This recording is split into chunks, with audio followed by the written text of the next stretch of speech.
Now at 6 and streaming on crossroadstoday.com, the mayor of Seadrift responds to a lawsuit over a harbor lease dispute. Plus, the stray dog problem is improving, but animal control still stays busy. Plus, historians warn changes at the Smithsonian could erase American history. We'll be taking a look at the thunder shower that's right about on top of the city right about there. It's coming in, so it's going to be raining for the next hour right here.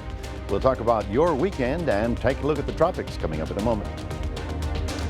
And today we have some multiple top volleyball tournaments happening all across the Crossroads. We'll highlight some of them and how the teams are doing going into the weekend later on in sports.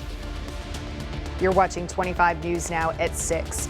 Good evening and thank you for joining us. I'm Shauna Curry. Don Brubaker is on assignment. The mayor of Seadrift is responding to a lawsuit from a local business owner over a lease near the harbor.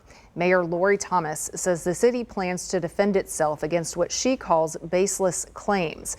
She notes the incident happened years before she took office this May, and the same goes for City Secretary Wendell Netzer, who has only been on the job a few weeks. The plaintiff, Randall Kane, says the city skipped his turn for the lease because of political pressure. He's asking for the agreement to be honored, not for money. He is also, we have also reached out to the city attorney's office for comment on the lawsuit and are waiting to hear back. Governor Greg Abbott held a ceremony today at the Texas Capitol to mark a big change for higher education in our area. He signed a bill officially moving the University of Houston Victoria into the Texas A&M University system. Abbott says Victoria will play a key role in Texas's economy moving forward, and this move will help provide a strong, well-trained workforce for the future. The campus will now be known as Texas A&M Victoria, making it the 12th university in the A&M system. Catherine Kathy Trott Collins went missing April 1st, 1981, never returning to her parked car in front of the former Shellfish restaurant on Highway 35. You can read this full article at crossroadstoday.com. A loose dog issue is an ongoing challenge here in the Crossroads. 25 News Now reporter Ray Mosley talked to the director of Animal Services today, and Ray joins us now with more. Yes, Shauna, any dog that isn't on a leash or put behind the fence is considered a stray animal. Victoria County Animal Services Director Mark Slow says the loose dog issue has gone down, but still causes a problem in the Crossroads. Slow says that when he's notified of an animal becoming a stray, he will patrol the area for 5 days. He says he wants to find the strays as quickly as possible. You understand that, we don't want to handle these animals because you don't know them. You don't know if they're vaccinated. You don't know what their behavior is like. We don't want people getting bit, and we don't want, animals getting hurt because somebody's trying to capture them or, chases them into a roadway or something. Slow uses people when they come in contact with the stray or a loose dog to use pepper spray and try not to catch the dog yourself. Slow also recommends to spay and neuter your dog because it can decrease the chance of having more loose dogs roam around. Shauna? Here's today's viewer poll. What can the city do to better protect vulnerable populations such as the homeless from animal attacks?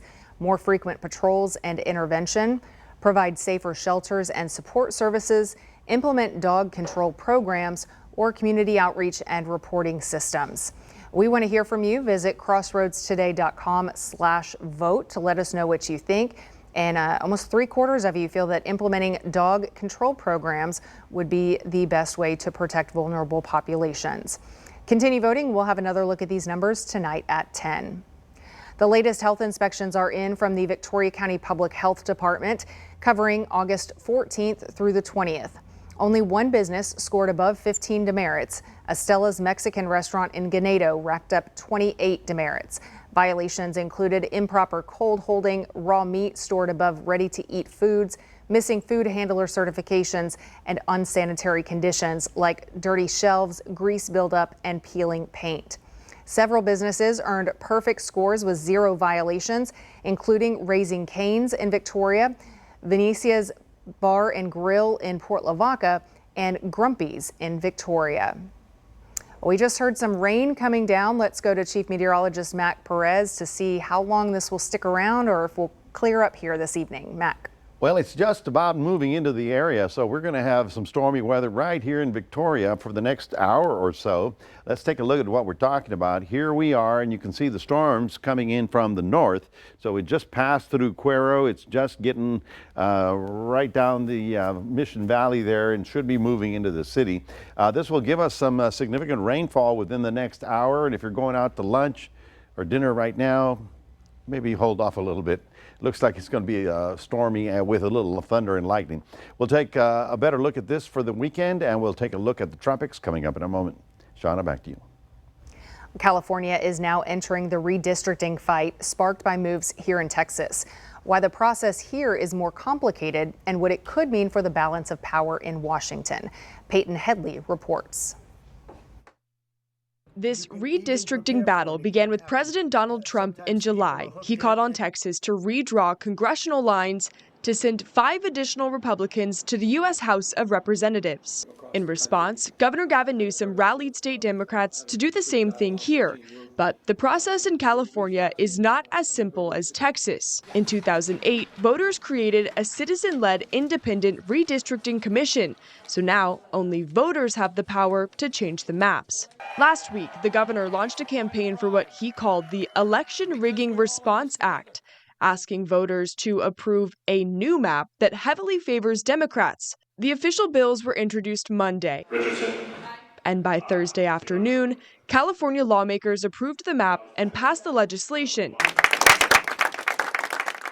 Soon after, Governor Newsom signed the bills outlining the logistics and funding for the special election. The voters will decide for themselves. Never happened in U.S. history. Spare me any moral or false equivalency of what they're doing in Texas. Rigging congressional districts to get partisan results. That's what a gerrymander is. Tonight, we're hearing reaction from both sides of the aisle. The chair of the group, Stop Sacramento's Power Grab, sent KCRA3 a statement saying in part, Gavin Newsom's disgusting display of partisanship is an attack on California's voter-approved independent redistricting system, as he aims to advance his own political interests. Meanwhile, the Democratic Congressional Campaign Committee saying in part, in holding a special election to ask the voters of California to decide on a new congressional map, California's proposal stands in stark contrast to the Republicans' shameless scheme in Texas. A new federal court order effectively shutters Alligator Alcatraz within 2 months. Judge Kathleen Williams issued a preliminary injunction that forbids the facility from taking any additional detainees. It's part of a case filed by environmental groups and a Native American tribe. They say the camp has a negative impact on the environmentally sensitive area, the Florida Everglades. The decision also requires newly installed lighting, fencing, generators, gas, and sewage lines to be removed. That would effectively shut down the detention camp. President Trump is making headlines this week saying he wants to remove exhibits and materials from cultural institutions that do not line up with his political agenda. He's specifically criticizing museums for focusing too much on darker chapters of American history, like slavery. Lee Waldman breaks down what this could mean for visitors to some of the country's most famous museums. The Smithsonian is charged with simply telling the truth about American history.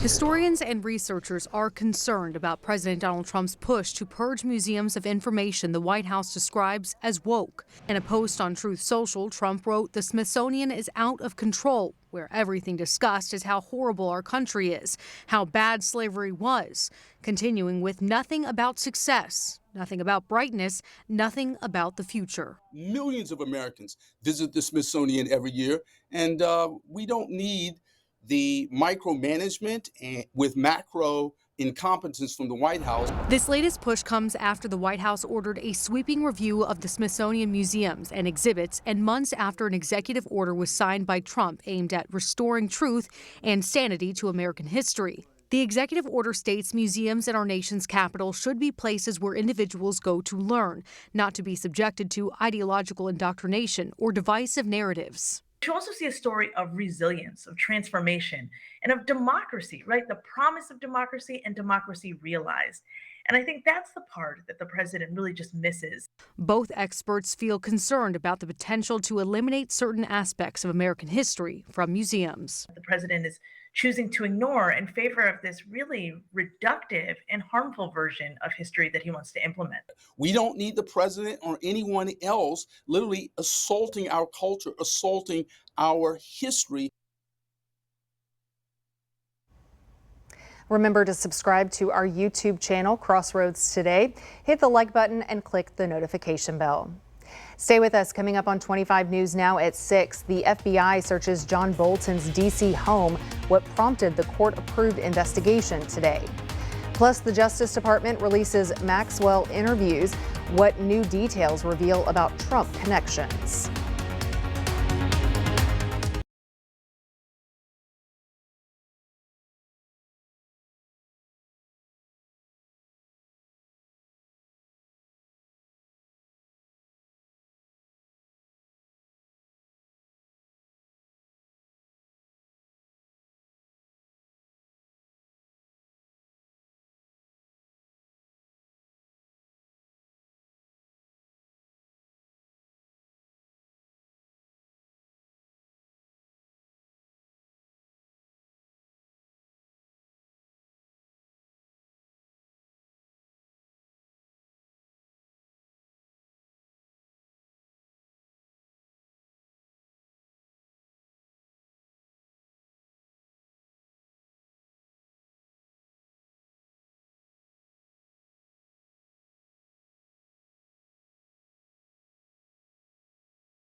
Conducted a search this morning at the Washington, D.C. area home of former National Security Advisor John Bolton. The court-authorized search stems from a now revived issue with President Trump over whether Bolton disclosed classified information in a 2020 book. Trump had previously threatened to jail Bolton over the book, and the Justice Department launched an investigation. However, that probe was closed with a related lawsuit dropped in 2021 under the Biden administration. The FBI also conducted a search of Bolton's D.C. office. The agency had no comment on today's activity. Bolton last served in government in 2019 when Trump fired him during his first administration.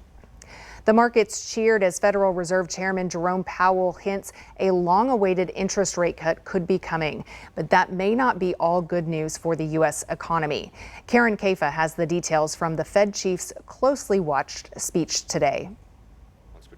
Federal Reserve Chairman Jerome Powell Friday hinting at a long-awaited interest rate cut, not because of President Donald Trump's pressure on the central bank, but because the U.S. labor market is now on shaky ground. It is a curious kind of balance that results from a marked slowing in both the supply of and demand for workers. This unusual situation suggests that downside risks to employment are rising. Speaking at the Federal Reserve Bank of Kansas City's annual symposium in Jackson Hole, Wyoming, Powell said Trump's tariffs have pushed prices higher, but doesn't yet know whether that will lead to persistent inflation. The upward pressure on prices from tariffs could spur a more lasting inflation dynamic, and that is a risk to be assessed and managed. That uncertainty puts the Fed, whose mandate is maximum employment and stable prices, in a tough spot. If they're more focused on inflation, they're probably going to have a higher for longer, or what we would call a hawkish stance going forward, which is certainly not what Wall Street is hoping for. Trump has made no secret of his displeasure with the independent Fed or his plans to reshape it. This week, Federal Housing Finance Agency Director Bill Pulte accused Fed Governor Lisa Cook, a Biden appointee, of mortgage fraud, and the Justice Department is now looking. Trump said Friday if Cook doesn't resign, he'll fire her. What she did was bad. So I'll fire her if she doesn't resign. The evidence against her isn't quite clear. Cook says she won't be bullied and will provide facts to answer any questions. In Washington, I'm Karen Caifa. The Federal Reserve will announce its next decision on interest rates on September 17th. For the first time in 5 months, Kilmara Abrego Garcia is no longer in federal custody. Abrego Garcia walked out of federal detention east of Nashville today. He's the Maryland father who was wrongly deported to a notorious mega prison in El Salvador back in March.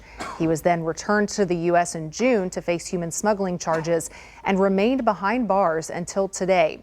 Last month, 2 judges ordered him to be released while he awaits trial.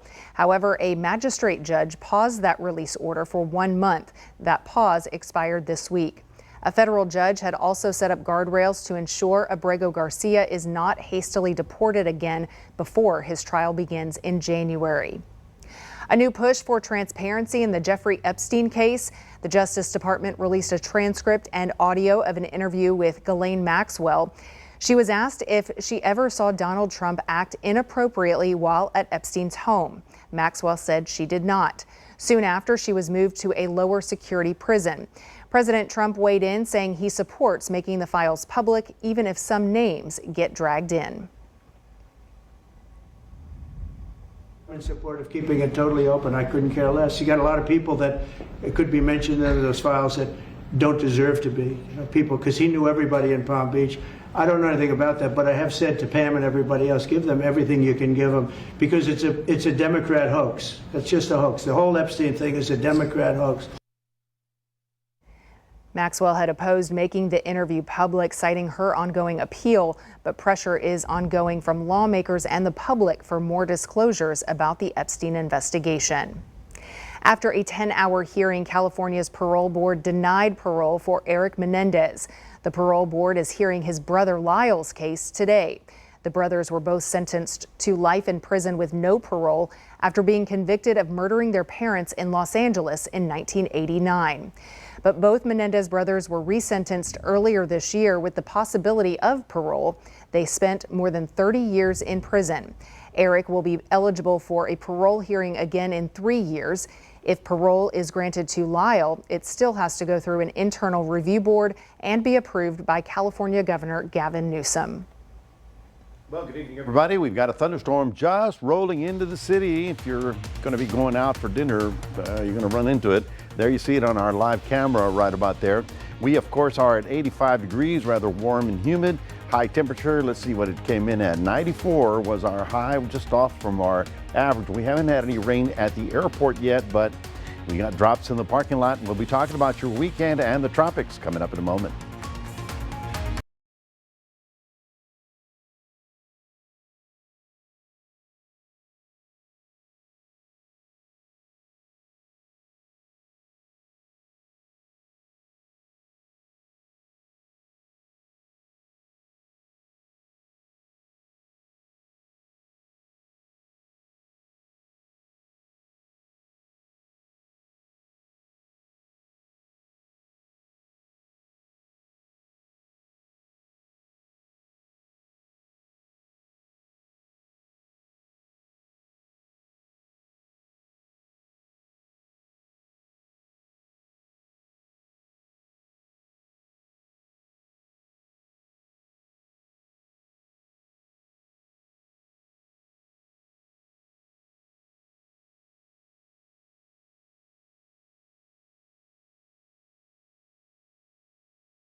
Well, good evening, everybody. We have a thunderstorm just about to roll into the city. If it's not where you are, it'll be there momentarily. This weak frontal system, or really a boundary, has been the triggering mechanism for the storms for the past couple of days. The upper winds were then bringing them down into our region. That's what's happening today. By tomorrow, it's kind of reverses because the sea breeze will start kicking off this activity. But so we have an unstable environment, and we're going to be looking at this again tomorrow afternoon. So right about now, we have, of course, showers right along the immediate coastline. High pressure is on the western side of the country. Lower pressure was on the eastern side of the country because of Aaron, but now that Aaron's leaving, it's going to be starting to lift. So what I'm saying is this showery weather is going to be going away, less rain, more sunshine, and of course hotter weather. However, don't give up. I mean, September's not that far away. Here's what we're talking about right about now. Here's the city. There's a big thunderstorm just on the western side of the county right about now, coming down from the Yorktown area, Cuero as well. So some of you are getting a little downpour even as we speak over here to the west near Inez as well. This is going southward, so it's actually kind of stormy. down along the coastline, not so much in the inland areas. So now let's talk about Erin. Erin's pulling away, no longer a tropical storm, falling apart, and it'll be just a big blob of stuff left over across the Atlantic. And then, is that it? No, it's not. We actually have that would be Erin, that would be the F storm is right here. The G storm is right here, and the H storm is right about there. So we've got 3 potential systems growing into the tropics. The good news, none of these at this point in time look like they're crossing into the Caribbean or the Gulf of Mexico. We're taking a look at our temperature for the next 6 to 10 days, right about here. You see that?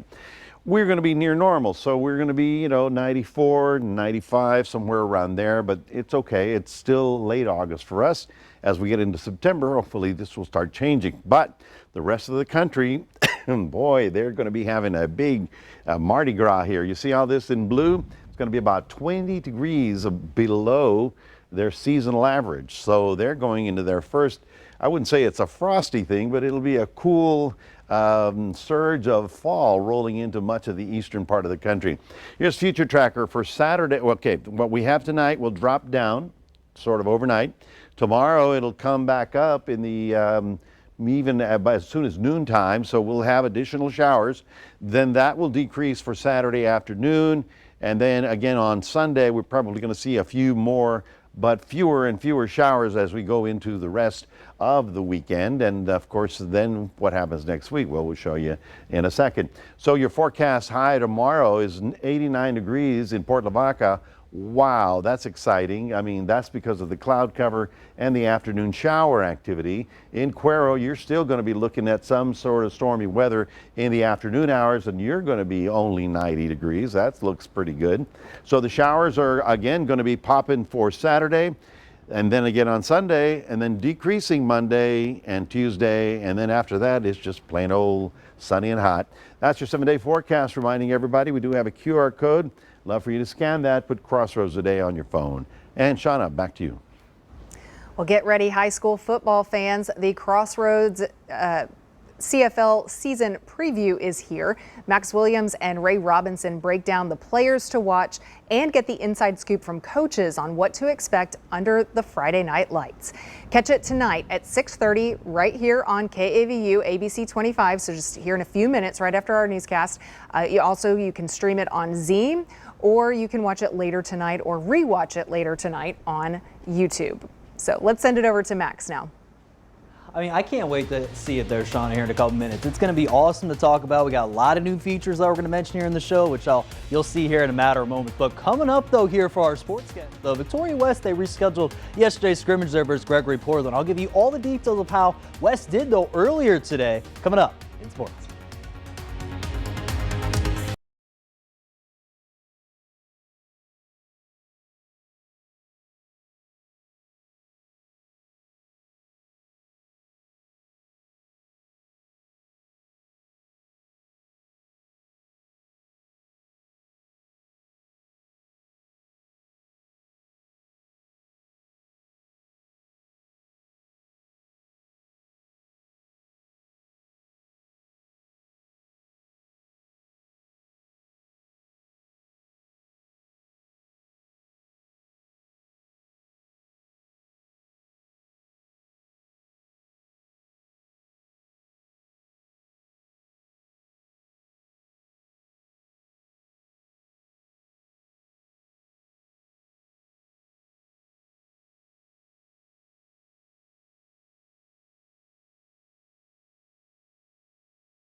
In just 7 minutes time, we'll have our CFL preview show where me and Ray Robinson look at all the teams like we mentioned here going into this season, as we have our first live show there next week there at 10:35 p.m. on KVU TV. But for today, though, we had multiple top volleyball tournaments that happened across the Crossroads. One team that's hosting a tournament there is the Tidehaven Tigerettes, where they battled the Palestine Lady Cats and a lot of other teams here in the Crossroads, including the Calhoun Sandies as well. So for later, for 25 News Now Sports, for our 10 o'clock show, we'll have highlights from the tournament, and we'll hear from one of the Tidehaven coaches as well going into it. Now over to another top volleyball tournament out in Floresville this weekend. We have teams such as Victoria East, Goliad, and Hallettsville all competing in this one. Victoria East, they actually faced the top-ranked Goliad team, which is currently ranked at number 7 right now there in the entire 3A for volleyball. They did lose to them in there in 2 sets for Victoria East. They lost to Tigerettes 25-7 and then 25-11. Lily Rather had 4 kills, and Addison Temple helped out, having 8 digs on the defensive side. For Goliad, they got big production from Carolyn Youngblood and Addison Gendry as well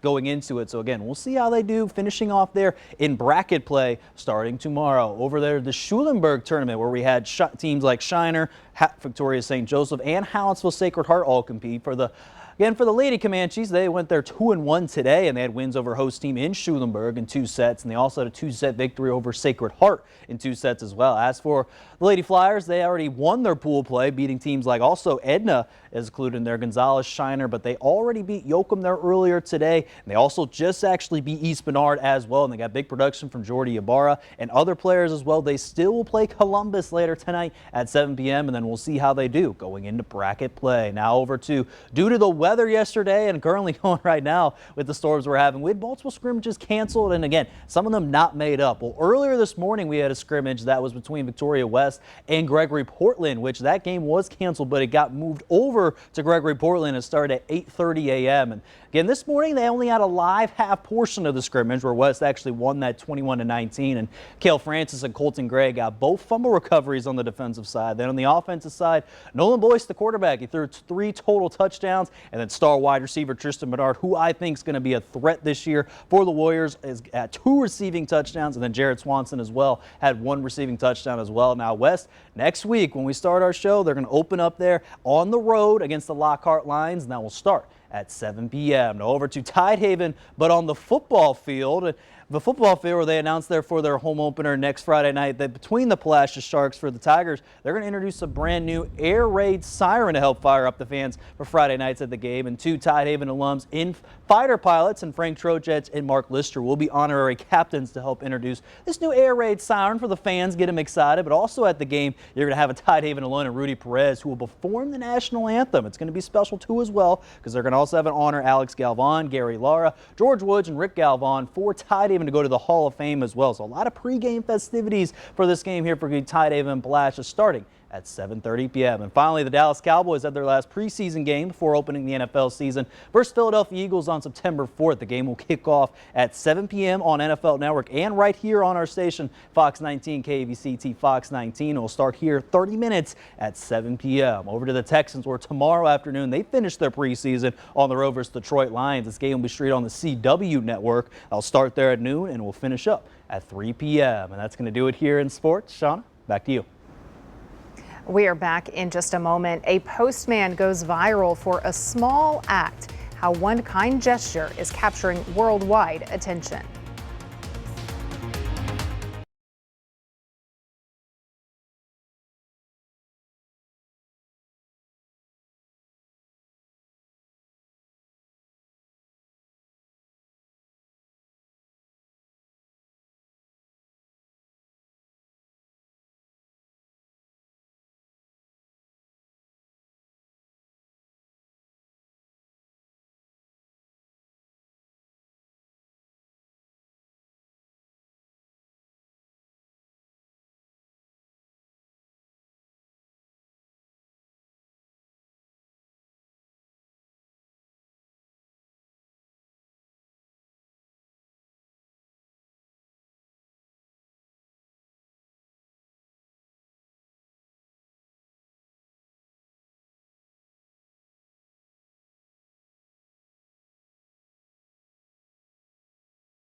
Small act from a suburban postman in Australia is proving it only takes a minute to make a difference.